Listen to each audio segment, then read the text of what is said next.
Quinn and Alfonso joined your group, and how many of your guys do you think you'll have available to play in the first preseason game? That's tough to say where we're going to be at on Friday, but we've had the same group today that we had for the first 2 days of practice. And, we'll have to see where everything's at on Friday in terms of knowing how many players we're going to have. Dan Wakey, please. Hey, Frank. You've mentioned sort of the importance of off-season pickup games a couple times, Right. and obviously a lot of your guys haven't had many for a lot of reasons. Does that make you want to do more live work here in training camp than maybe normally would, or like how do you try to crack that problem, or is that just kind of is what it is? No, it makes me want to do less live work, actually, just out of concern for, making sure that our players are not put in, a situation where they could be vulnerable to injury.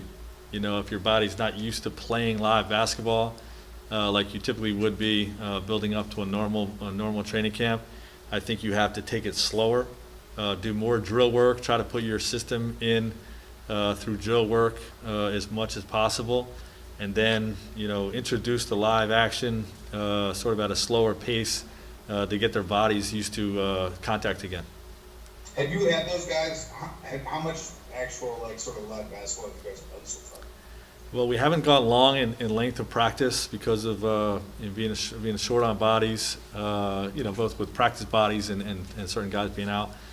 So the duration of practice hasn't really been nearly as long as it typically would be in a training camp. And what I try to do the first 3 days is have a, sort of a build-up where the first practice would be 25% live work, 75% drill work. Second practice, 50-50. Today, about 75% live work, 25% drill work. And just try to build it up each of the 3 days with an off day tomorrow. And like I said, the practices have not really gone longer than an hour 15 minutes, which is far shorter than they typically would be in a training camp.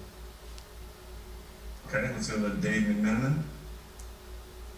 Frank, you guys brought in Montrez and Mark and said goodbye to Dwight and JaVale, and while they both play centers, they play center in a different way, obviously. But do you think they can still provide the same regular season type of role that those guys did last year in terms of limiting the amount of minutes that Anthony would play at that position during the regular season? For sure, they can play at least the roles that JaVale and Dwight did from a minute standpoint, maybe more. I think that's something that will just play out over the course of the season. But we still would like to have a blend of AD playing at the 4 and as well as playing at the 5, which is obviously something, our ability to shift back and forth in the playoffs last year was pivotal and important to us winning the championship. And something that we'll balance again this season. Mike Trudell, please. Hey, Frank, I wanted to ask you more of a big picture question about LeBron and AD, just in light of the extensions, how your relationship developed and evolved from when you took over to winning the championship, and if you could just touch on that, what went for you. Since winning the championship or since I began? From when you took the job through winning the championship and today. Yeah, well, I really didn't know either one of them except having met them. I had met Anthony once or twice. I had known LeBron from obviously competing in the playoffs, coaching him in the All-Star game. So there was a little bit of relationship there, but really not much on either end. And I think we hit the ground running with being on the same page with our plan and the culture that we wanted to set, and earned a lot of trust between each other throughout the course of the season. And obviously, when you accomplish something like we did in terms of winning a championship, I think that strengthens any relationship and puts us in in a space where, no one will ever take that away from us. We won a championship together, and I think there's a bond that's created there that lasts forever, whichever directions, we go going forward. I would say the same thing with, the players that were on last year's team and are not here now. But a strong bond is definitely created. And, since then, I like to give our guys space in the off season.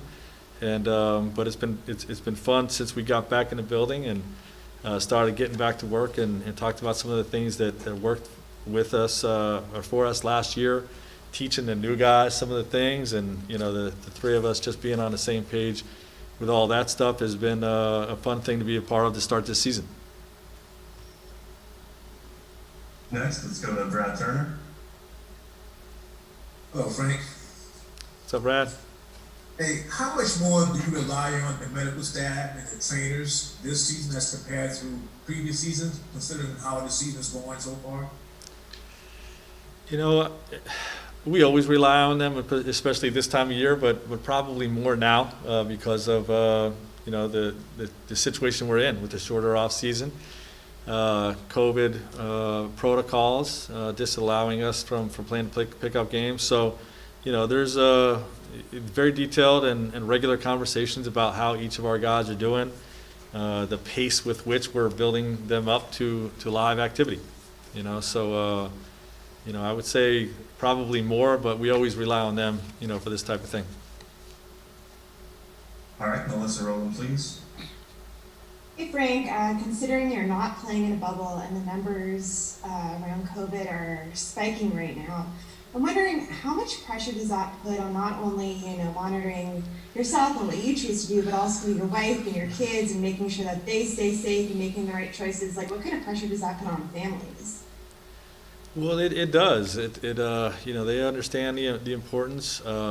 Myself, all of our players, everyone that's participating here, has to have the mindset to be extra careful with the things we choose to do away from our building. The more time we can just spend at home and here, the better, and minimize the other things that you have to do. Obviously, people are still living lives, but we're trying to just stay as safe as possible, and I think that applies to the families as well. I know my wife and my daughters are mindful of minimizing the situations they put themselves in, and trying to be as risk-free as possible. They don't want to put me in position to miss games, and at the same time, I want them to stay safe, but to still try to carry on as much of a normal life as you can while staying risk-free. Okay, we have time for two more. Let's go to Mike Bresnahan. Mike, there you go. Hey Frank, preseason is going to be so much different this year as opposed to pretty much every other year you've coached in the league. What do you want to get from these 4 games here, and how much will they go towards determining who starts on opening night and who's higher up in the rotation off the bench and that sort of thing? They'll play a role. I mean, I always like to, see the combinations of players play out in preseason before we commit to lineups and whatnot. Those games will play a factor, but I really don't look at it, with this year's team as, certain guys have to win a job or anything like that. Like we have good players that have a proven track record of what they're able to do on the floor, and it's really going to be about how I feel like we can pair certain lineups, certain guys up, certain combinations to win as many games as we can. So the preseason games will be a factor in that, but I've got a good feel for for how our guys or what our guys are capable of.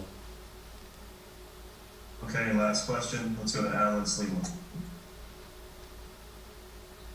Hey Coach, just get your thoughts as you obviously see what the lineup is, see how much talent on this team. Do you start looking down the road, saying 2-3 months from right now or from now, of just what that potential can be, what some of those rotations can be? Are you spending time thinking about down the road, or are you just primarily focused on just kind of getting the day-to-day where we are? Yeah, I really have been in the moment, as you're asking me this